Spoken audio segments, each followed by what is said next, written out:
में आपका स्वागत है। मैं हूं प्रखर श्रीवास्तव।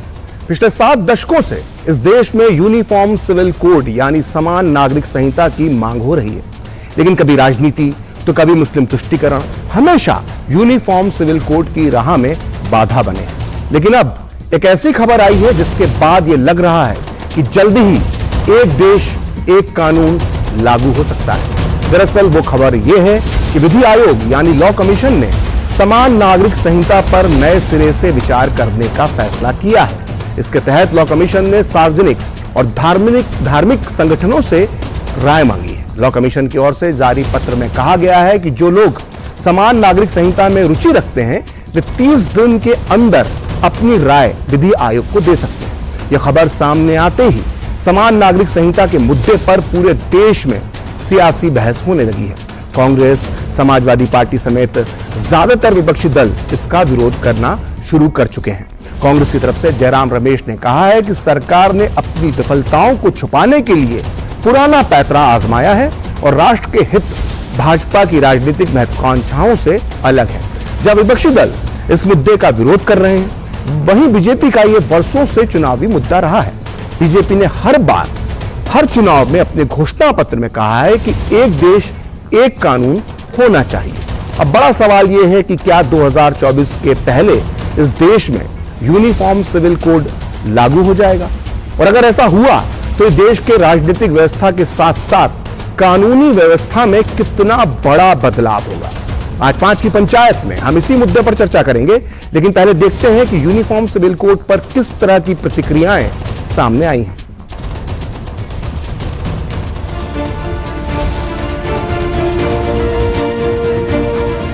संविधान की सेक्शन 37 जो है directive principle of state policy, उसी में जो नीति निर्देशक सिद्धांत है, उसी में इस बात की अनुशंसा की गई है कि सरकार को इस बात का प्रयास करना चाहिए कि देश के अंदर यूनिफॉर्म सिविल कोड लागू किया जाए। ये तो संविधान जो है डायरेक्टिव प्रिंसिपल में इस बात का उल्लेख है। दूसरी बात है कि अभी तक कम से कम आधे दर्जन से ज़्यादा सुप्रीम कोर्ट के जजमेंट आ चुके हैं।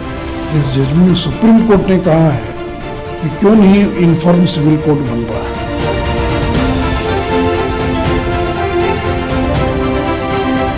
सरकार की नीति और नीयत क्या है? मैं तो प्रतिक्रिया अपनी तब व्यक्त करूंगा जब ड्राफ्ट के शेप में, प्रारूप के शेप में ये प्रस्तुत होगा पार्लियामेंट में। और इतना जरूर कहूंगा, ये भारतीय जनता पार्टी देश हित को कुर्बान करके हर मुद्दे पर चुनाव जीतने के लिए पोलराइजेशन कर रही है, ध्रुवीकरण कर रही है।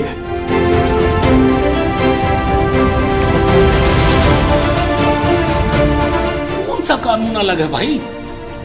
ये सिविल शब्द है, सिविल। अलग अलग ट्राइब में जाकर देखिए, कोई पढ़े लिखे लोग हैं ये लोग, कभी देखा है कागज? मतलब कुछ भी बोल दिया। एक देश एक कानून, एक देश एक टैक्स। ये जो एक एक है ना, इस एक में अनेक है। आप अनेक को समझ नहीं पा रहे हो।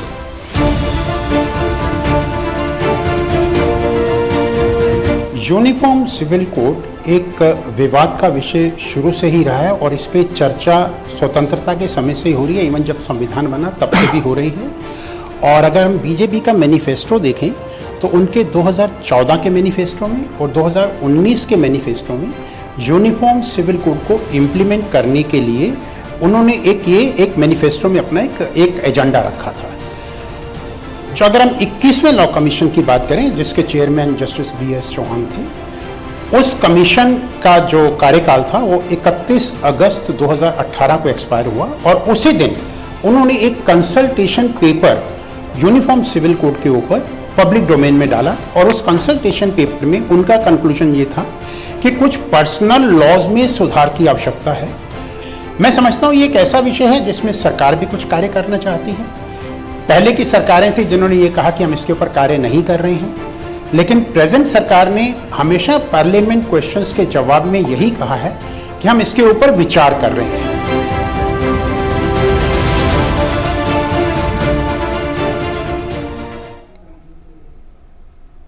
क्या लॉ कमीशन के इस कदम के बाद पूरे देश में यूनिफॉर्म सिविल कोड लागू करने का रास्ता साफ हो गया है? क्या अब पूरे भारत में एक देश एक विधान लागू करने का समय आ चुका है? हम 5 की पंचायत में इसी मुद्दे पर बात करेंगे। साथ में हम ये भी चर्चा करेंगे कि आखिर इतने महत्वपूर्ण मुद्दे पर राजनीति क्यों होती है। इस मुद्दे पर चर्चा करने के लिए हमारे साथ जुड़ चुके हैं राजीव जेटली, जो प्रवक्ता हैं बीजेपी के। साथ ही कुछ देर में हमारे साथ होंगे कांग्रेस के वरिष्ठ नेता उदित राज। साथ ही हमारे साथ इस वक्त जुड़ चुके हैं डीके दुबे, जो जाने माने संवैधानिक मामलों के जानकार हैं। साथ ही कुछ देर बाद हमारे साथ जुड़ेंगे अतिकुर रहमान, जो रिसर्चर हैं इस्लामिक स्टडीज के। सबसे पहले सवाल मेरा राजीव जेटली जी आपसे है। राजीव जेटली जी, बीजेपी का बहुत चुनावी पुराना वादा है। ये बात सिर्फ बीजेपी की नहीं है, बल्कि भारतीय जनसंघ का 1952 से जो घोषणा पत्र था उसमें एक देश एक विधान की बात कही गई थी, और 1980 के बाद से बीजेपी का ये बहुत पुराना चुनावी वादा है। अब जब 2024 आने वाला है, तो क्या उसके पहले सरकार ने तैयारी कर ली है कि अपने इस पुराने वादे को पूरा किया जाए? प्रखर, बिल्कुल हमारा ये वायदा है और वायदे को पूरा करना है, ये कमिटमेंट है और ये चुनौती हमने ली है कि जितनी भी राजनीतिक पार्टियां हमारा विरोध कर रही हैं, आपने देखा कांग्रेस पार्टी हो या दूसरी पार्टियां हो, समाजवादी पार्टी हो, आरजेडी हो, ममता बनर्जी हो, इन सब ने विरोध किया कि यूसीसी को हम नहीं लाने देंगे। मैं 3-4 क्वेश्चन आपकी डिबेट में आज उठाऊंगा और उसके जवाब मुझे लगता है आपको पूछने बहुत जरूरी। यूनिफॉर्म सिविल कोड को पहले समझना बहुत जरूरी है कि यूनिफॉर्म सिविल कोड के अंदर होता क्या है। देखो, महिलाओं के अधिकार मारे जा रहे हैं, वो एक पहला सब्जेक्ट है। दूसरा एक बड़ा सब्जेक्ट जो है कि अगर कोई बच्चा गोद ले लिया जाता है और वो मुसलमान द्वारा किया जाता है, तो उस बच्चे के बाद, अगर गोद लिए हुए बच्चे के बाद आपका बच्चा हो जाता है, तो गोद लिए हुए बच्चे को वो अधिकार नहीं मिलते हैं, मतलब उसे अधिकार छिप जाते हैं। अगर आपका बच्चा नहीं होता है, उसी कंडीशन में उस गोद लिए बच्चे को अधिकार मिलते हैं। ये शरिया कानून के हिसाब से निर्धारित की हुई व्यवस्था है, जो इस्लाम के अंदर, जो धर्म के आधार पर, जो हमारे देश के अंदर बच्चों के बीच में भी बंटवारा करती है। अच्छा, वो बच्चा तो मुसलमान ही है, उस बच्चे के अधिकारों की लड़ाई क्या कांग्रेस नहीं लड़ना चाहती, आरजेडी नहीं लड़ना चाहती, ममता बनर्जी नहीं लड़ना चाहती, ये सब राजनीतिक पार्टियां नहीं लड़ना चाहती? अब ये बार बार ये बात करते हैं कि लॉ कमीशन ने ये कहा था, या फॉर्मर जैसे BS चौहान जी की बात आई आगे जस्टिस की, फॉर्मर जस्टिस की, कि उन्होंने कहा था इस चीज की आवश्यकता नहीं है। पहले इस बात की गहराई में भी जाने की जरूरत है कि उनका ऐसा क्यों कहना था। उन्होंने कहा था कि ऐसा करने से हो सकता है कि देश के अंदर चुनौतियां पैदा हो जाएं, धार्मिक आधार पर भी चुनौतियां पैदा हो जाएं, देश की इंटीग्रिटी के ऊपर कहीं ना कोई फर्क ना पड़ जाए। अब ये सोचिए, क्या अगर हम एक समान समाज चाहते हैं, समान तरीके के अधिकार देना चाहते हैं, अब उनका जो डर था, वो डर उन बच्चों के, उन महिलाओं के अधिकार से ज्यादा बड़ा है, उन बच्चों से ज्यादा बड़ा है, इस देश को समान रूप से चलाने से ज्यादा बड़ा है। इसीलिए लॉ कमीशन कहा है कि विभिन्न धार्मिक संस्थाएं जो अलग अलग धर्मों से आती हैं, उनसे सजेशन लिए जाएं। अब जो लॉ कमीशन ने सजेशंस मांगे हैं, जो ईमेल के थ्रू होंगे, अलग अलग माध्यम से होंगे, उन माध्यमों से सजेशन के ऊपर आगे विस्तार से चर्चा होगी। और हमारी कमिटमेंट के बीच में कोई भी राजनीतिक दल नहीं आ सकता है। समन्वय में कहता हूं कि जरूर बनाया जाएगा, लेकिन इनकी तुष्टीकरण की राजनीति के चलते हम उन महिलाओं के और उन बच्चों के अधिकार नहीं छीन सकते। और इस देश के अंदर ऐसी व्यवस्था वो अव्यवस्था में नहीं बदल सकते जिसके अंदर हर धर्म अपने अपने कानून के हिसाब से, हर व्यक्ति अपने अपने धर्म के हिसाब से चलता। ठीक, हमारे साथ डीके दुबे साहब भी मौजूद हैं, जाने माने संवैधानिक विशेषज्ञ हैं। दुबे साहब, आपका बहुत बहुत स्वागत है दूरदर्शन न्यूज में। मैं आपसे जानना चाहता हूं कि 1985 के बाद इतने सालों में कम से कम 6 बार सुप्रीम कोर्ट जो है वो समान नागरिक संहिता की वकालत कर चुका है। हाई कोर्ट्स भी कई बार अपने ऑब्जर्वेशन में इस तरह की बात कह चुके हैं। आखिर इस देश को समान नागरिक संहिता की जरूरत क्यों है, और अगर है तो उसके बाद क्या सुधार हो सकता है, और अगर जरूरत नहीं है तो क्यों जरूरत नहीं है? सारे पक्ष पर आप प्रकाश डालिए।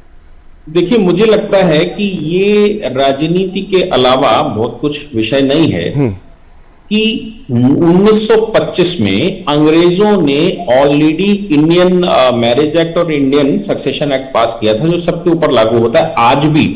अगर inter caste, inter religious marriage होती है तो उनके ऊपर आज भी वही लगता है।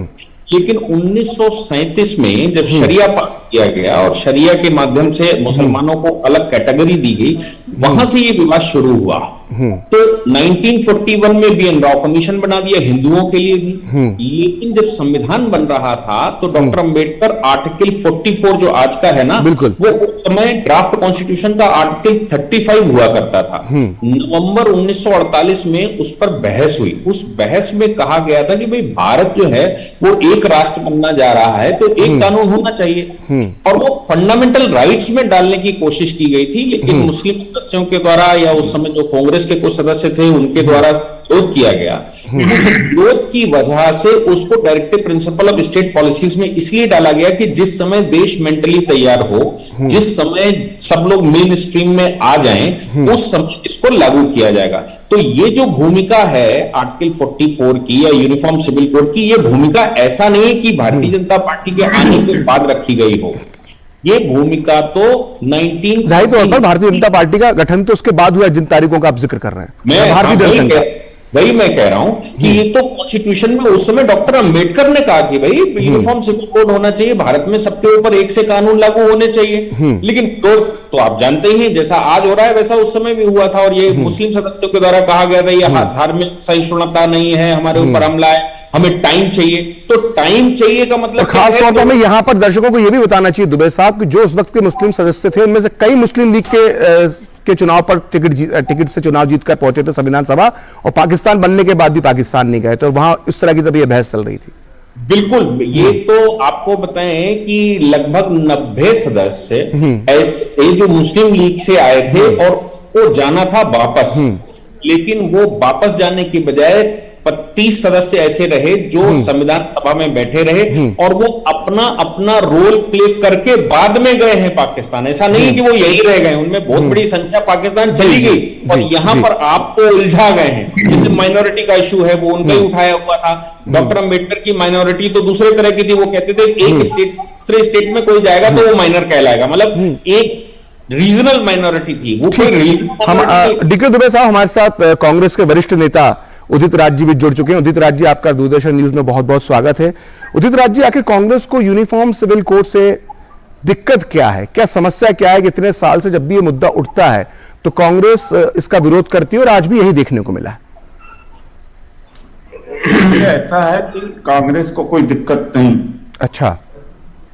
बीजेपी इसको चुनावी जो कार्ड बनाती है, लॉ कमीशन जो 2018 में रिपोर्ट दिया, और ऐसा नहीं है कि उस लॉ कमीशन इसी सरकार का बैठाया हुआ है, उसने अध्ययन नहीं किया या उसने फैक्ट्स नहीं मंगाए, और उसी ने यह कहा कि न इसकी जरूरत है न संभव।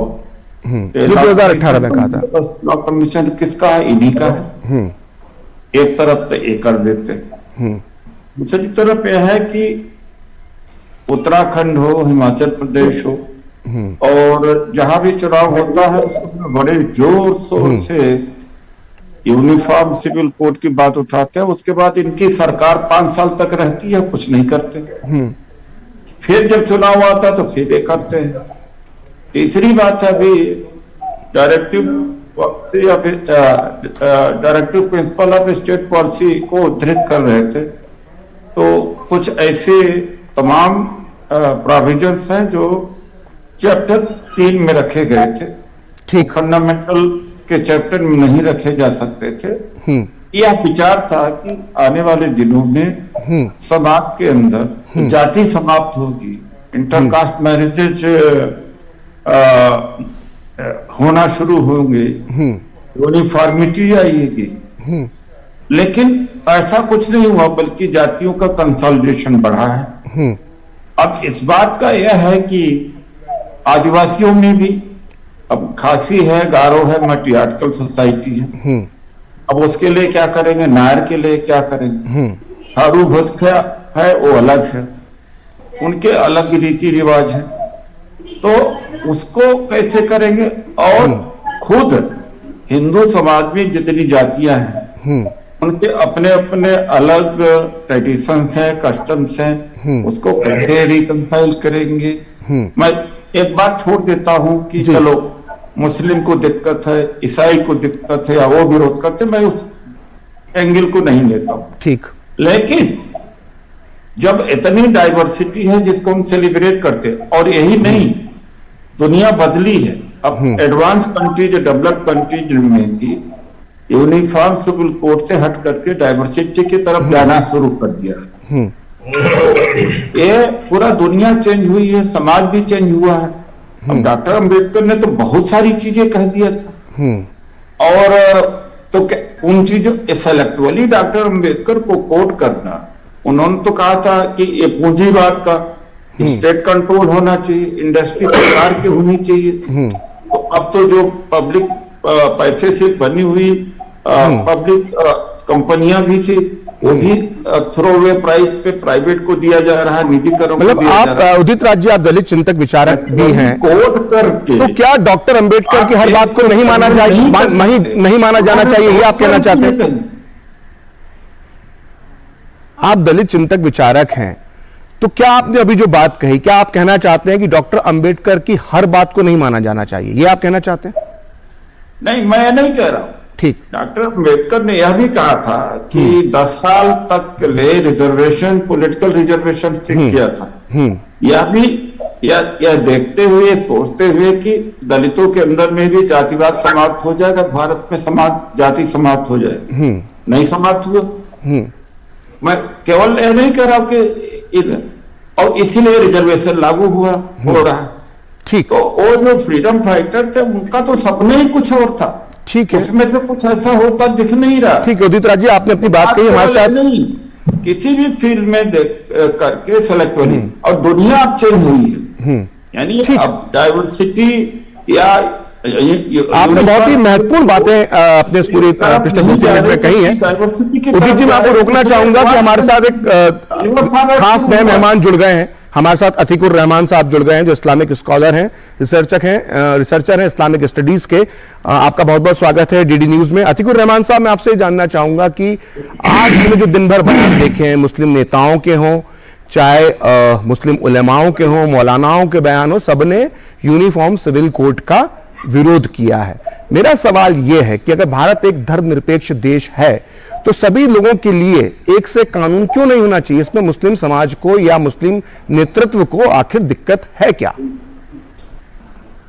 श्रीवास्तव जी, मैं ये बात बिल्कुल आपकी मानने को तैयार नहीं हूं कि हमारे उलेमा, हमारे थिंकर्स यूसीसी को गलत बताते हैं या उसके ऊपर करते हैं। अलबत्ता जो पॉलिटिकल एलिमेंट्स हैं मुसलमानों में, ये मैं मानता हूं कि उनको यूसीसी से प्रॉब्लम है, और वो प्रॉब्लम भी अगर उनका है तो वो माइनॉरिटी राइट्स को इंटैक्ट देखना चाहते हैं, यहां तक के सीमित है। मेरी ये जानकारी अब तक है, मेरी स्टडी अब तक की। आपका विचार क्या है? मैं वही बताने जा रहा हूं श्रीवास्तव जी, ये बातें इस यूसीसी को लेकर, वुमेन्स राइट्स को लेकर, जेंडर जस्टिस और जेंडर इक्वालिटी को लेकर हमको कम से कम कुछ नहीं तो 15 से 25 साल हो गए। 1986 में बीजेपी ने अपने मैनिफेस्टो में यूसीसी को लाया था। वाजपेयी जी की बहुत अच्छी मजबूत सरकार, वाजपेयी जी के नेतृत्व में 5 साल कभी यूसीसी के ऊपर किसी ने नाम नहीं लिया। अभी मोदी जी की सरकार 10 साल पूरे करने आ रही है। इसके अंदर सिर्फ अगर हमने देखा है तो इसके ऊपर बातचीत होते हुए देखिए 3 या 4 साल पहले, जब इसी लॉ कमीशन को मोदी जी ने रेफर किया था हमारी सरकार ने, उस लॉ कमीशन का विचार क्या आया था कि हमारी सोसाइटी अभी इसके लिए पूरी तरह से तैयार नहीं है। मैं ये जानना चाहूंगा, जेटली जी यहां पर बैठे हुए हैं, 4 साल में इस मुतालिक हमारी सरकार ने क्या तैयारी की? एक बहुत अवश्य मुद्दा हमारे देश के सामने कुछ महीनों में आया है, हमारी अलबत्ता सुप्रीम कोर्ट के सामने आया है। जब सुप्रीम कोर्ट ने देश को यह एहसास दिलाया कि शरिया के नाम पर, मजहब के नाम पर, किताबों के नाम पर, होली स्क्रिप्चर्स के नाम पर महिलाओं की राइट्स का उल्लंघन हो रहा है, इस मुतालिक महिलाओं के राइट्स को उल्लंघन रोकने तो अच्छा है ना, अच्छा है, यूनिफॉर्म सिविल कोड आ जाएगा तो उल्लंघन बंद हो जाएगा, सबके लिए सभी का एक जैसा कानून हो जाएगा। दिक्कत क्या है? आप नहीं समझ पा रहे हैं मैं क्या बोलना चाह रहा हूं। ठीक है, तो समझाइए। हमने देश की महिलाओं ने जो उम्मीद लगा बैठी है बीजेपी सरकार से, ये उम्मीद हमारी क्यों ध्वस्त हो रही है? क्योंकि ये बीजेपी के सरकार के अंदर जब तक के वो महिलाओं की 4 महिला 5 महिलाओं की राइट को आप सुरक्षित नहीं कर पा रहे हैं। आप 140 महीनों 140 करोड़ों की उनकी उम्मीदों पे पानी फेर रहे हैं। ठीक है, उसको छलावा दे रहे हैं आप। ठीक है, आपने अपनी बात रखी अतीकुर रहमान साहब, और आपने एक जो बात कही कि 9 साल से बीजेपी सरकार है वो लेकर नहीं आ रही। इसी तरह की बातें राम मंदिर के लिए भी कही जाती थी। कहा जाता था, एक जुमला था कि मंदिर वहीं बनाएंगे, तारीख नहीं बताएंगे, लेकिन मंदिर बनने वाला है। इसी तरह से 370 के लिए कहा जाता था, 370 भी हटा दी। ऐसा ही ट्रिपल तलाक के लिए कहा जाता था, ट्रिपल तलाक भी हट गया। इसलिए ध्यान रखिएगा कि अगर हो सकता है चुनावी वादा है, ये कोई जादूगर की टोपी नहीं है कि जिससे अचानक कोई निकाल के सरकार ने कर दिया थे। पुराने वादे थे जिनको पूरा किया था, हो सकता है ये वादा ही पूरा हो जाए। लेकिन आपके जो सवाल थे और उदित राज जी के सवाल थे, वो मैं राजीव जेटली जी से जानना चाहूंगा कि सवाल 2 हैं महत्वपूर्ण जो उदित राज जी ने उठाए हैं। पहला सवाल तो यह है कि ये चुनावी स्टंट तो नहीं है बीजेपी का, और दूसरा सवाल जो महत्वपूर्ण उदित राज जी ने उठाया है वो ये उठाया है कि हिंदू समाज के अंदर भी कई ऐसे समुदाय हैं, ऐसे समाज हैं हिंदू समाज के अंदर, ऐसे वर्ग हैं जिनकी अलग मान्यताएं हैं। आप उन लोगों को कैसे साथ जोड़ेंगे, उनको कैसे समझाएंगे? देखिए, पहले तो एक बात समझिए, अतीकुर रहमान साहब एक बड़े बुद्धिजीवी हैं, इंटेलिजेंट आदमी, और जो अपेक्षा आप करते हैं किसी इस्लामिक स्कॉलर से, नॉर्मली आपको वैसा रिस्पॉन्स इनसे नहीं मिलता। ये चीजों को समझते हैं, बेहतर समझते हैं, मुसलमानों की समस्याओं को भी समझते हैं। इन्होंने राजनीति नहीं करनी, क्योंकि जिन लोगों ने राजनीति करनी थी उन्होंने पक्षपातपूर्ण रवैये की वजहों से तुष्टीकरण की राजनीति के चलते मुस्लिम महिलाओं और बच्चों के अधिकार छीने थे। ये जो बात अभी दुबे जी ने बोली, मैं उस बात को आगे बढ़ाता हूँ कि नेहरू जी ने, ये अंबेडकर साहब के कहने के बाद, तो नेहरू जी ऐसे व्यक्ति थे जिन्होंने कहा था कि मैं मुसलमानों को अलग कानून देना चाहता हूं, क्योंकि अगर मैंने उनको अलग कानून नहीं दिए तो इससे उनके अंदर असुरक्षा की भावना पैदा होगी। अभी समझना यह था कि असुरक्षा की भावना पूरे समाज के अंदर कैसे पैदा हो सकती थी। पूरे समाज के अंदर, क्योंकि उसी समाज की महिलाएं थी, उनको अधिकार मिले थे, उसी समाज के बच्चे थे जिनको अधिकार मिले थे। तो इसका मतलब नेहरू जी ने उस अधिकारों को छीन करके एक समाज को डिफाइंड कर दिया, पुरुष प्रधान समाज को, कि यही इस्लामीकरण है, यही इस्लाम, और इसी नजरिए से देखा जाना चाहिए। अतीकुर रहमान साहब कह रहे हैं कि अधिकार मिलने चाहिए। इन्होंने कहा कि हिंदुओं के बीच में भी बहुत सारे विविधता है, उस विविधता के चलते इस तरह की चुनौतियां पैदा होंगी। जब यूसीसी आएगा तो सबके लिए समान अधिकार होंगे, सबके लिए समान कानून होंगे।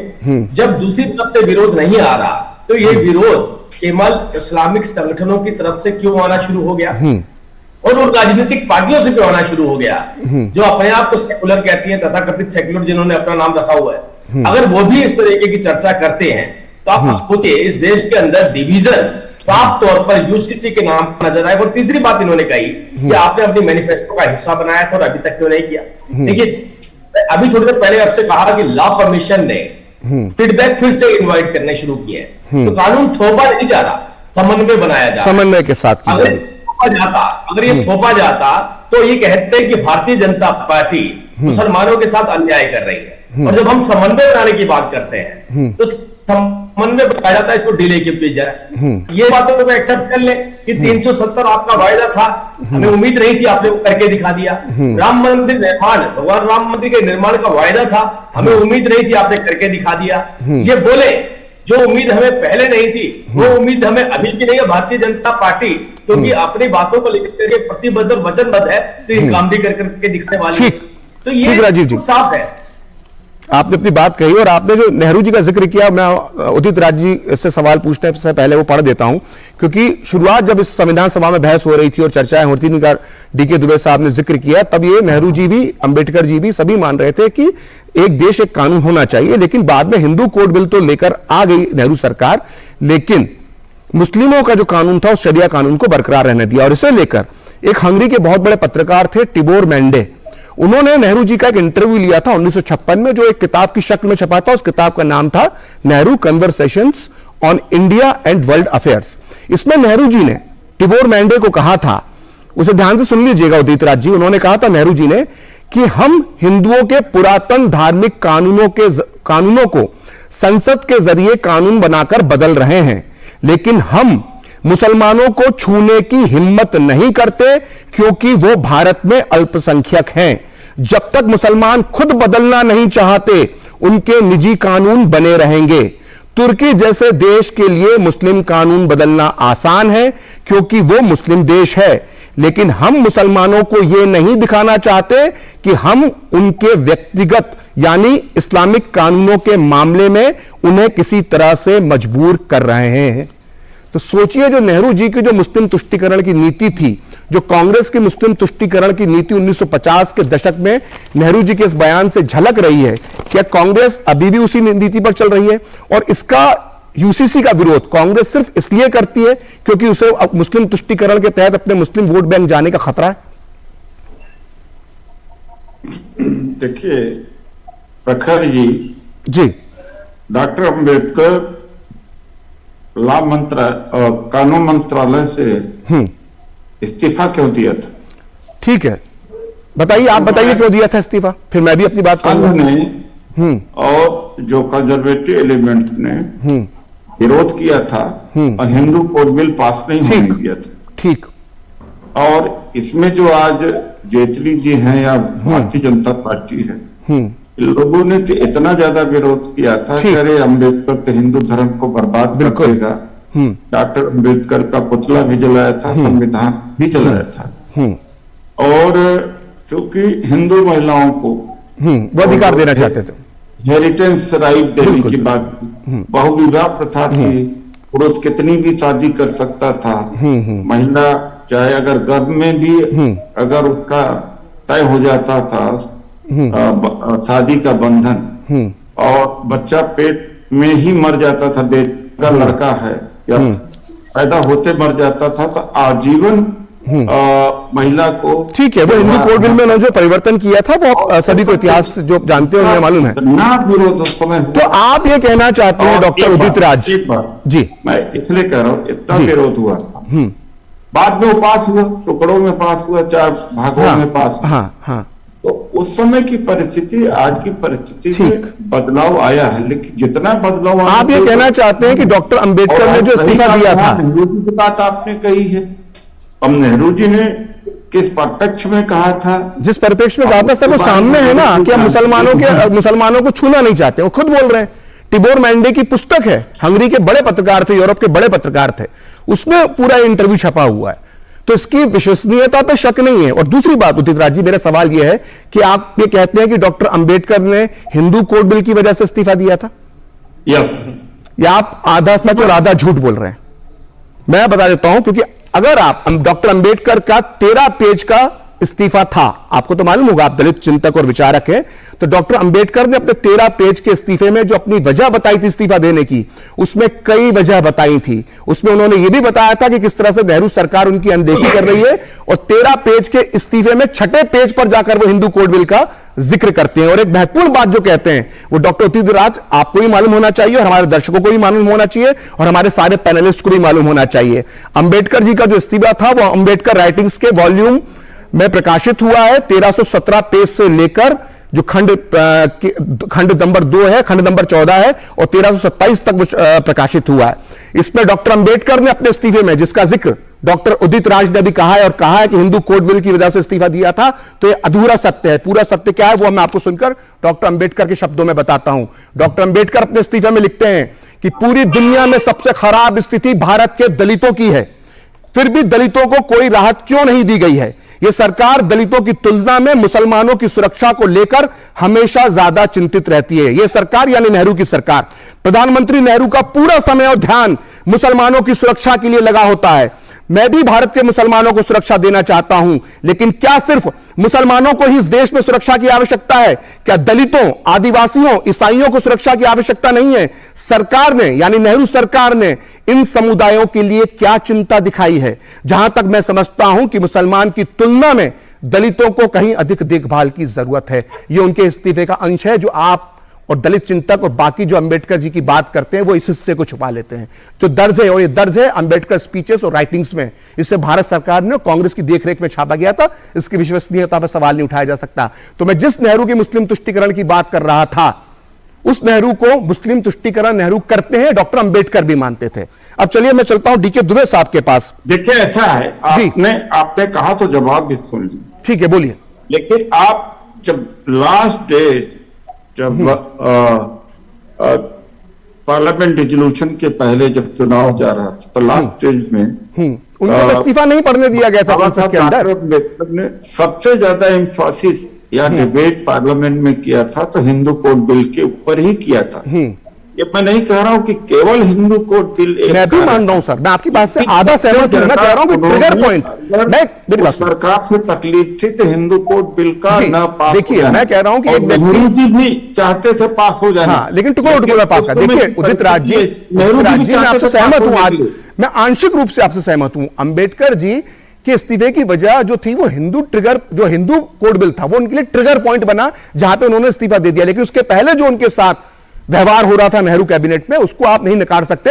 और मुस्लिम तुष्टीकरण की जो नेहरू की नीति थी उससे डॉक्टर अंबेडकर परेशान थे, और नेहरू की जो मुस्लिम तुष्टीकरण की नीतियां इस देश में लादी गई, उस पर आज भी कांग्रेस चल रही है। इसको आपको स्वीकार करना होगा। नहीं, क्या कांग्रेस चल रही है? मुझे चलिए ठीक है, अभी एक वक्त एक ब्रेक का, अभी एक हमें प्रखर जी 14-15% मुस्लिम आबादी, उच्च शिक्षा में आज इनकी भागीदारी 4.5% और दलितों की भागीदारी 14% हो गई। ठीक है, तो मैं मानता हूं कि अगर दलितों का सबसे ज्यादा अहित हुआ है तो जब से निजीकरण तेज हुआ है मोदी जी के समय में, शिक्षा महंगा किया, तमाम यूनिवर्सिटीज हुई और पब्लिक सेक्टर अंडरटेकिंग को बिल्कुल प्राइवेट सेक्टर में जिस तरह से दिया जा रहा है, नौकरियां बंद हो गई हैं जिस तरह से। ठीक है, हम अगर मुद्दे पे आ जाए, हम इसी के मुद्दे पे आए, अधिकारी कर्मचारी मिले, उन्हीं के बच्चे तो पढ़े, उन्हीं को ही तो। लेकिन देश में एक कानून की भी जरूरत है। असल में यूसीसी ना होने की वजह से अदालतों पर भी बोझ पड़ रहा है उदित राज साहब, और यही एक कारण है जो कांग्रेस में। अच्छा, अगर ये इतना ही उदित राज साहब, अगर इतना ही गैर जरूरी है, इतना ही गैर जरूरी है तो 6 बार सुप्रीम कोर्ट हो, स्कॉलरशिप हो, कोटा हो, परमिट हो, आप विषय से भटक रहे हो उदित राज जी, आप विषय से भटक रहे हैं। विषय हमारा ये नहीं है, विषय हमारा ये नहीं है। विषय हमारा यूनिफॉर्म सिविल कोड है, वो क्यों लागू होना चाहिए, और कांग्रेस अगर विरोध कर रही है तो क्यों कर रही है, क्या इसके पीछे मुस्लिम वोट बैंक की राजनीति? डीके दुबे साहब, देखिए मेरा यही कहना है प्रखर जी, जब इन्हीं का लॉ कमीशन ने कहा कि इसकी जरूरत नहीं है, अब फिर से अब जब देखिए क्या ऐसी कंपलिंग फैक्टर है। मैं अब जो लोग अपनी राय देंगे उसके बाद लॉ कमीशन अपनी राय भी बदल सकता है। अच्छा ठीक है, क्या लॉ कमीशन है? एक सवाल है, इसका जवाब दे दे। चलिए ठीक है, मैं डीके दुबे साहब के पास जाना चाहूंगा। डीके दुबे साहब के पास मैं जाना चाहूंगा। डीके दुबे साहब, ये बताइए कि लॉ कमीशन के पास अब क्या ऑप्शन है? अपनी रिपोर्ट अगर तैयार करता है तो इसके बाद इसे लागू करने के लिए क्या क्या बाधाएं आ सकती हैं, और लागू करने का प्रोसेस क्या होगा? और दूसरी बात, जो बात मैंने राजीव जेटली जी से भी पूछी थी, अगर हिंदू समाज के अंदर भी कुछ ऐसे तबके हैं जिनकी कुछ इसको लेकर आशंकाएं हो सकती हैं, इस यूनिफॉर्म सिविल कोड को लेकर, उसे कैसे दुरुस्त किया जाएगा, उसे कैसे मैसेज उनको दिया जाएगा, ये थोड़ा सा बताइए। देखिए, अब इसमें जब विषय की बात करते हैं कि लॉ कमीशन, देखिए लॉ कमीशन तो एक रिसर्च वर्क करेगा, और रिसर्च वर्क करके तमाम ऑर्गेनाइजेशंस के सजेशन लेके उसको इनकॉर्पोरेट करके अपनी रिपोर्ट बना देगा।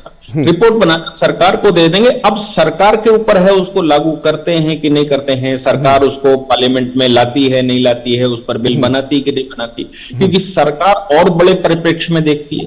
लेकिन एक चीज तो और है, वो ये है कि लॉ कमीशन की जो रिपोर्ट्स रहती हैं वो हमारे कोर्ट में भी, जिस समय हम मुकदमे लड़ते हैं उस समय लॉ कमीशन की रिपोर्ट्स रखते हैं कोर्ट के सामने, और बहुत सारे केसेस ऐसे हुए हैं जिसमें directive principle of state policies में कोई बात कही गई है, उसको बाद में कोर्ट ने फंडामेंटल राइट्स की तरह ट्रीट किया है, और ये भी फंडामेंटल राइट हैं, और इसको अगर समय रहते सरकार ने इंप्लीमेंट नहीं किया तो हम ऐसा ऐसा ऑर्डर करते हैं, उनके पास पावर रहती, उस पावर पे करते हैं।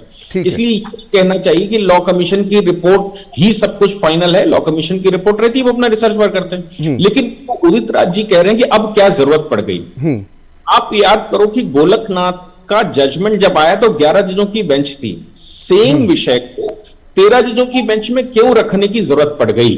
थोड़े दिनों बाद, मतलब 67 का जजमेंट है, 73 में नया जजमेंट आया, तो वो सारे विषय जो गोलकनाथ में ट्रीट हुए थे वो फिर केशवानंद भारती में भी आ गए, और आपके बहुत सारे विषयों को पलट दिया, और 6 वर्ष का टाइम था केवल दोनों के बीच में। तो देखिए होता क्या है कि जब रिसर्च वर्क होता है और उस पर कोर्ट सामने आती है, पार्लियामेंट काम करती है, बहुत सारी चीजें नई फैक्ट्स निकल कर आते हैं, तो फिर परिवर्तन की आवश्यकता महसूस होती है। तो ऐसा नहीं है कि आपने एक बार कह दिया तो वो फाइनल हो गया, ऐसा नहीं होता। ठीक।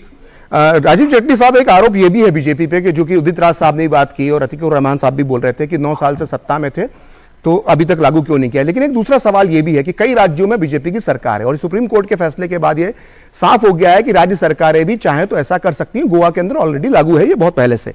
उत्तराखंड ने अपनी ड्राफ्ट कमेटी बना दी है, गुजरात सरकार ने अपनी ड्राफ्ट कमेटी बना दी है, लेकिन बाकी जो बीजेपी शासित राज्य हैं उन्होंने अभी तक कोशिश क्यों नहीं की। जैसे मध्य प्रदेश है, लंबे समय से जो है वहां पर बीच के 1-1.5-2 साल को छोड़ दिया जाए तो लंबे समय से जो है 2003 से वहां पर बीजेपी सत्ता में है, यूपी में 6 साल से सत्ता में है। तो यहां पर यूनिफॉर्म सिविल कोड लागू करने की बीजेपी सरकारों ने कोशिश क्यों नहीं की? देखिए, मैं श्रीवास्तव जी आपको बताना चाहता हूं कि ऑफिशियल स्टेटमेंट मुख्यमंत्री मध्य प्रदेश शिवराज सिंह जी चौहान की आई थी। उन्होंने भी कहा था कि हम इसको अपने प्रदेश के अंदर लागू करेंगे। और मुझे जहां तक याद आ रहा है, क्योंकि आपने प्रश्न उठाया, उत्तर प्रदेश सरकार की तरफ से भी ऑफिशियल स्टेटमेंट आ चुकी है इसको लेकर। मुद्दा जो है आज वो बहुत अलग सा है। अब आपकी मांग है कि आपने उस राज्य के अंदर क्यों लागू नहीं किया। मुद्दा हमने आज जो डिस्कशन रखी है इस बात को लेकर के रखी है, क्योंकि लॉ कमीशन इसके ऊपर, विधि आयोग इसके ऊपर काम कर रहा है और विधि आयोग उस पर बारीकी से काम कर रहा है। फीडबैक लेना वो एक अलग प्रक्रिया वो भी चलती रहेगी। लेकिन मूल मुद्दा यह है कि मेरा विचार आपके विचार से भिन्न क्यों है। आपकी राजनीतिक पार्टी इस बारे में अलग क्यों सोचती है। भारतीय जनता पार्टी जिस बारे में सोचती है, देश उसी बारे में सोचना चाहता है और उसी दिशा में आगे चलना चाहता है। सबसे बड़ी चुनौती जो आपने बताया, जो आपने अभी बीएस चौहान जी का जिक्र किया, कि उनकी नजर में जो सबसे बड़ी चुनौती थी वो यही थी कि मल्टीकल्चरल कंट्री होने के नाते यहां पर इसको लागू करना आसान नहीं होगा।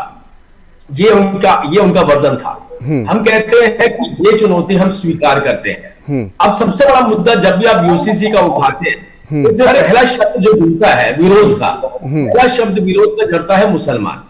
अभी देखिए, दूसरी तरफ अभी तक विरोध के स्वर नहीं आए कहीं से भी। ठीक है, उनका विरोध राजीव जी ले लेते हैं।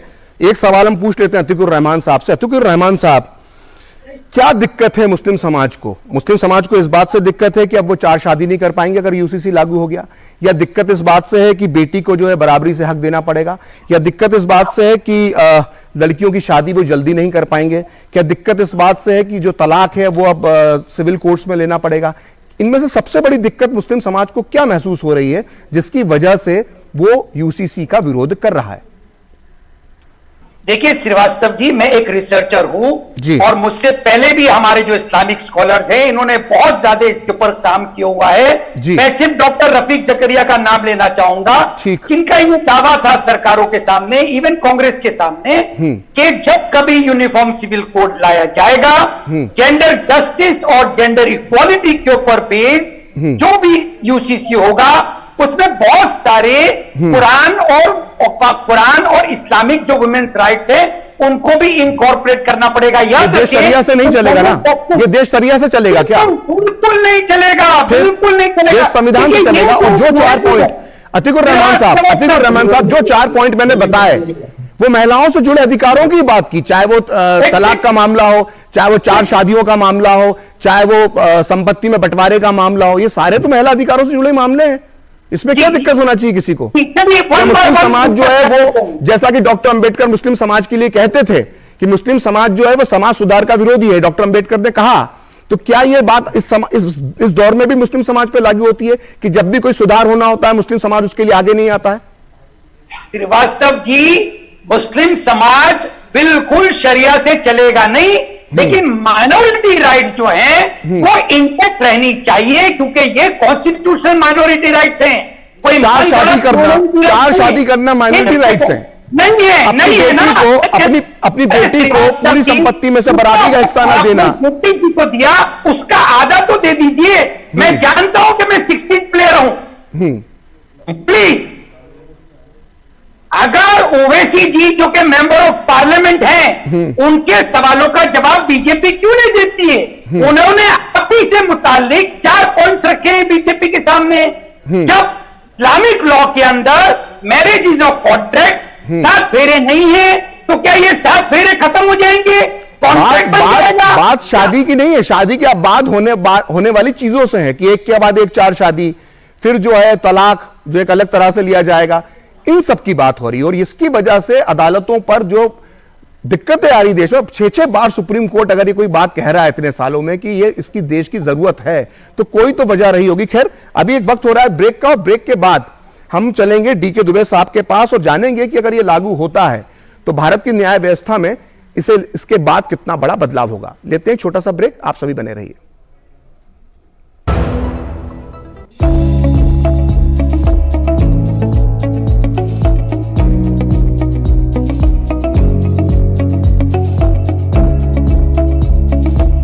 Common Yoga Protocol video in 22 Indian official languages are available on MDNIY YouTube channel.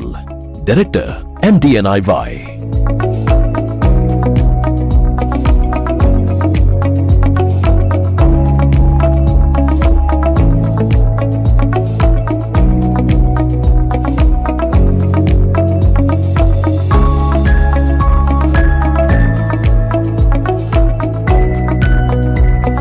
Common Yoga Protocol video in 22 Indian official languages are available on MDNIY YouTube channel.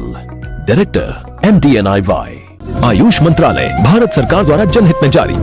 वसुधैव कुटुंबकम्।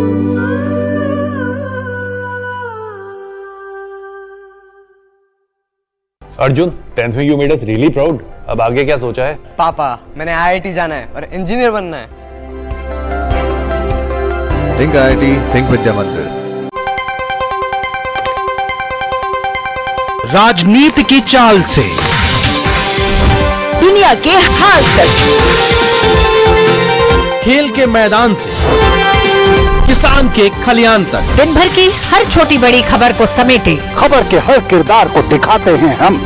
डीडी न्यूज का प्राइम टाइम शो, सटीक और भरोसेमंद खबरें, खबर ही नहीं खबर का विश्लेषण भी, नए तेवर, नए कलेवर, नई धार और नई रफ्तार के साथ देखिए न्यूज नाइट हर रात 8 बजे सिर्फ डीडी न्यूज पर। I practice yoga every day. It has nurtured and enriched my life. संग संग चलो बढ़ते रहो, योग सभी करते रहो। संग संग चलो बढ़ते रहो, योग सभी करते रहो।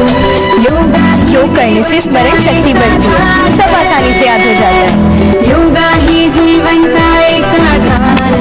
योग से बॉडी बहुत फ्लेक्सिबल होती है। बढ़ते रहो, योग सभी करते रहो। मैं प्रतिदिन योग करता हूँ, इसने मेरा सामर्थ्य और आत्मविश्वास बढ़ाया है। आप भी योग अपनाएं, स्वस्थ, सानंद और ऊर्जावान रहें। आयुष मंत्रालय भारत सरकार द्वारा जनहित में जारी। वसुधैव कुटुंबकम्।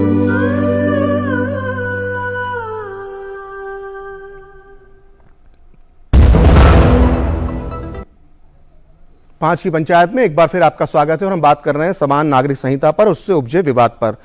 डॉक्टर उदित राज, मैं आपसे ये जानना चाहता हूं कि आपने कहा कि बीजेपी चुनावी स्टंट के लिए इस तरह की चीजें करती रहती है, लेकिन हम अगर कर्नाटक का उदाहरण देखें तो चुनावी घोषणा पत्र था, जो एक वादा था बीजेपी का, उसमें यह भी था कि अगर कर्नाटक के अंदर बीजेपी की सरकार फिर से आती है तो यूनिफॉर्म सिविल कोड लागू किया जाएगा। लेकिन जरूरी नहीं है कि बीजेपी जो हर बार चुनावी स्टंट के नाम पे अगर कुछ करती है, जैसा कि आप कह रहे हैं, तो वो सफल ही होता है। तो आप ये क्यों मान रहे हैं कि 2024 से इसे जोड़कर क्यों देख रहे हैं?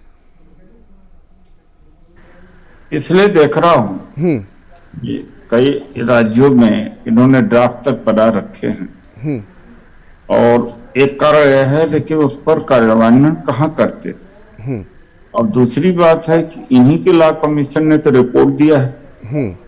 अगर पहले की अगर दूसरी सरकारों के लॉ कमीशन की रिपोर्ट होती तो मैं कह सकता था कि चलो ये नहीं करें।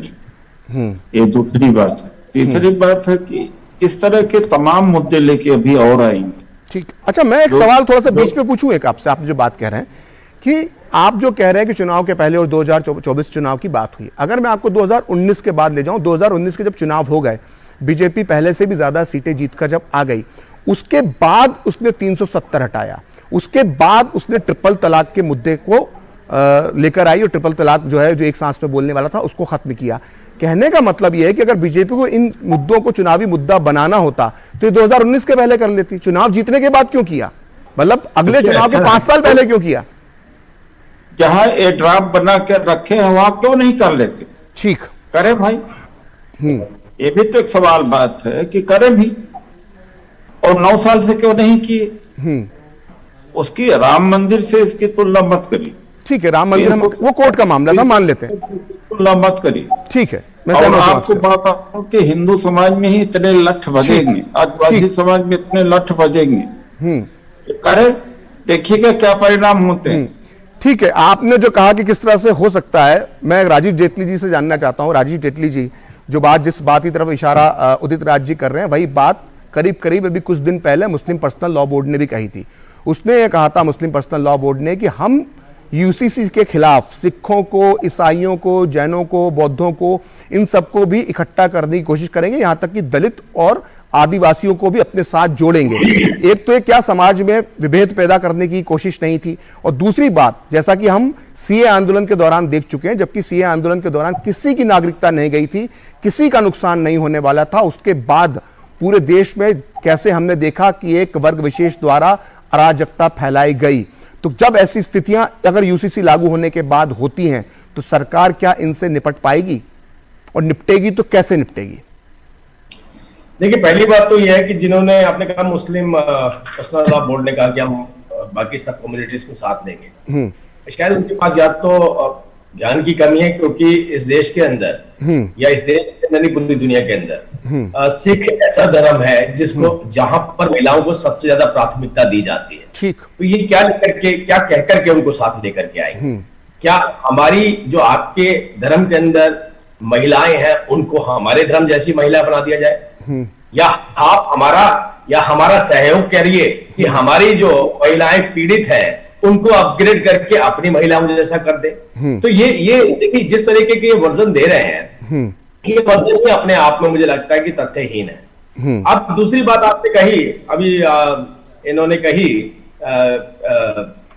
कांग्रेस की तरफ से कि हिंदुओं में लठ बच जाएंगे। सोचिए ये देखिए, कांग्रेस का वर्जन है कि हिंदुओं में लठ बच जाएंगे अगर हम यूसीसी लेकर के आते। तो कांग्रेस को चिंता जो है अभी भी मुस्लिम महिलाओं और मुस्लिम बच्चों की नहीं है, उनको हिंदुओं की चिंता लगी हुई है। तो आप सोचिए, हिंदुओं की चिंता करते हुए यूसीसी का विरोध कर रहे हैं। मैंने आपकी चर्चा की शुरुआत में पहले आपको बोला, आप ये कहना चाहते हैं राजीव जी कि जो कांग्रेस साहबानों के केस से लेकर अभी तक देखें तो हर समय जो है मुस्लिम महिलाओं के लिए जब कुछ भला होने वाला होता है तो उसके लिए विरोध करती है, ये आप कहना चाहते हैं? ट्रिपल तलाक का विरोध किसने किया? मुशियापिन से उन्होंने विरोध किया। और शाहबानो केस में तो कभी कोई ऐसे अध्यादेश लाया था, भारतीय राजनीति का टर्निंग पॉइंट है वो। शाहबानो केस भारतीय राजनीति का टर्निंग पॉइंट है।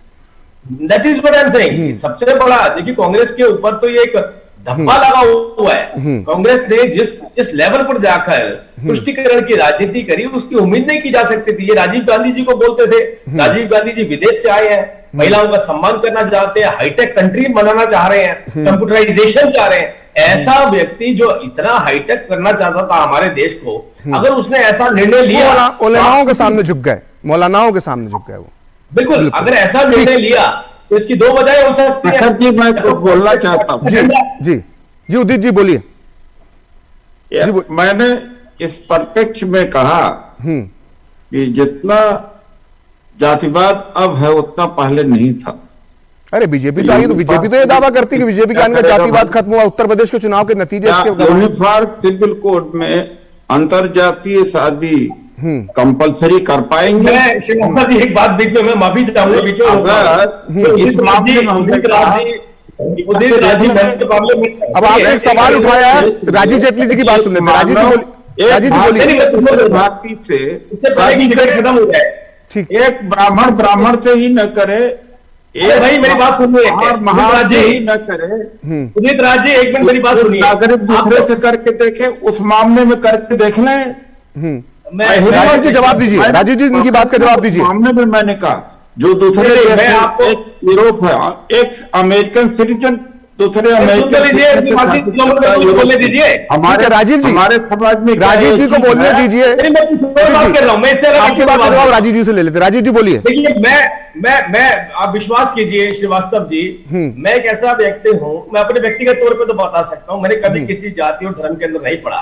मेरे घर में कोई व्यक्ति आता है, उसको बराबर का सम्मान दिया जाता है। बराबर, जिसे बराबर का मतलब जो जातीय भेद होते हैं वो मेरे घर के अंदर नहीं चलते हैं। अब देखिए, ये फिर भी उसके बावजूद भी हम सब खुशी वाले चेहरे के साथ बैठे हैं। उदित राज जी इतने बड़े मेंबर पार्लियामेंट, पहले भी रहे मेंबर पार्लियामेंट, इतने बड़े व्यक्ति रहे, आपकी पार्टी से सरकारों पर राज किया है, इन्होंने सरकारों में रहे हैं, बड़े पावरफुल व्यक्ति हैं, लेकिन ये अपना चेहरा ऐसा बना लेते हैं ना गरीब जैसा कि हमें महसूस नहीं, देखिए ये गलत शब्द बोल रहे हैं राजीव जी नहीं, राजीव जी ये भाषा का इस्तेमाल नहीं, राजीव जी निवेदन, राजीव जी निवेदन, ये व्यक्तिगत टीका टिप्पणी मत कीजिए। नहीं राजीव जी प्लीज, मेरी बात सुनिए, पहले पूरी बात हो जाती है। बेचारा बनने से आप अपना पिछड़ापन नहीं दिखा सकते हैं। देखिए आप मुख्य धारा में जुड़े हैं, और सुनिए मुख्य धारा में जुड़े, गर्व की बात होनी चाहिए हमारे देश के लिए, ठीक है, गर्व की बात होनी चाहिए कि हर व्यक्ति मुख्य धारा में जुड़ रहा है। बहुत कम समय बचा है, मेरे दो मेहमान अभी बाकी है, उनसे मुझे एक एक सवाल लेना है। बात पूछ कर रहे हैं। अच्छा उदित जी, अब दो मेहमान बाकी हैं,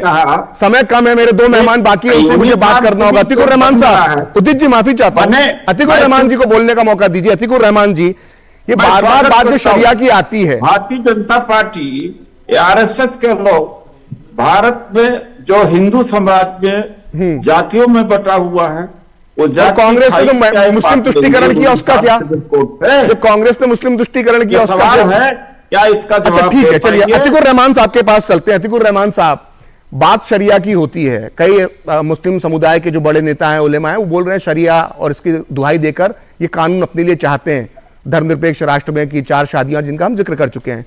लेकिन इसी शरिया के तहत जो अन्य कानून है जिसमें चोरी करने के बदले हाथ काट दिया जाता है, तो क्यों हम ऐसा आईपीसी की इस तरह की मांग क्यों नहीं करते हैं कि हिंदू चोर के लिए अलग कानून हो और मुस्लिम चोर के लिए अलग कानून हो? मुस्लिम चोरी करके पकड़ा जाए तो उसका हाथ काट दिया जाए, इस तरह की मांग सामने नहीं आती, क्योंकि यह मानसिकता मुस्लिम समाज के कुछ नेताओं की बन गई है कि अच्छा अच्छा गप गप और कड़वा कड़वा थू थू। तो अपने फायदे का जहां दिखाई देता है वहां पर आप चुप्पी साध लेते हैं, और जहां आपका नुकसान होता दिखाई देता है तो वहां आप सड़कों पर उतरने लगते हैं। ऐसे आरोप लगते हैं मुस्लिम समुदाय को, और यही यूसीसी को लेकर भी लगाए जा रहे हैं। अतीक जी, आप इस पर क्या कहेंगे? देखिए श्रीवास्तव जी, ये जो मुद्दा है यूसीसी का, अगर इसके साथ में आपको इंसाफ करना है तो आपको एकदम कठोर कदम उठाना पड़ेंगे, और जेंडर जस्टिस, जेंडर इक्वालिटी के लिए, महिलाओं के लिए यह कानून लाना पड़ेगा। यहां पर कोई मुसलमान, कोई शरिया, कोई कुरान लागू नहीं होगा। तो ठीक है, मतलब यूसीसी के समर्थन में आप, मतलब मुसलमानों का एक बड़ा तबका यूसीसी के समर्थन में। डीके दुबे साहब, एक आखिरी सवाल आपसे, समय का अभाव है, अतीकुर रहमान साहब आपको रोकना पड़ रहा है। डीके दुबे साहब, सिर्फ 1 मिनट में मैं आपसे ये जानना चाहूंगा कि अगर यूसीसी आ जाता है तो हमारी जो न्याय व्यवस्था है उसमें क्या सुधार होगा? क्योंकि सुप्रीम कोर्ट बार बार ये कहता है कि अगर यूसीसी आ जाएगा तो केसेस की मात्रा कम हो सकती है, तो ये कैसे कम होगी? थोड़ा संक्षेप में हमारे दर्शकों को बताइए जिससे उनका ज्ञानवर्धन हो सके। देखिए होता क्या है कि जैसा हम सबको मालूम होगा, जो मुस्लिम क्षेत्र हैं आप देखिए उनमें जाइए तो उनकी प्रॉपर्टी के सबसे ज्यादा डिस्प्यूट आपको मिलेंगे। ठीक, अब उनके सक्सेशन का कोई यूनिफॉर्म फार्मूला नहीं है। हम एक यूनिफॉर्म फार्मूला बना लेते हैं तो समाज के अंदर से ये सब खत्म होगा। दूसरा क्या है, महिलाओं को लेकर जैसा कहा जा रहा है, अतीकुर रहमान साहब की बात से मैं 100% सहमत रहता हूं लगभग। पाकिस्तान ने जब उस समय मैरिज ऑर्डिनेंस लागू कर दिया था और ये कहा था कि 4 निकाह पर बैन लगाया जाता है, उसके लिए कमीशन बिठाना होगा, उस कमीशन के सामने अगर दूसरा निकाह करना है तो आपको प्रेजेंट होना होगा और जस्टिफाई करना पड़ेगा कि पहली बीवी में क्या समस्या है, और पहली बीवी की भी कंसेंट लेनी पड़ेगी। अगर आपने उस कमीशन के बगैर विवाह कर लिया, निकाह कर लिया, तो आपको जेल जाना। मैं सिर्फ ये जानना चाह रहा था कि केसेस कम कैसे होंगे, या जो अदालत में बोझ है वो कैसे कम होगा? ऐसा है, मैं यही कह रहा हूं कि आप जब जिस समय आप सक्सेशन की बात करते हैं तो तमाम तरह की झंझटें प्रॉपर्टी पड़ी हुई हैं, वो खत्म होंगी।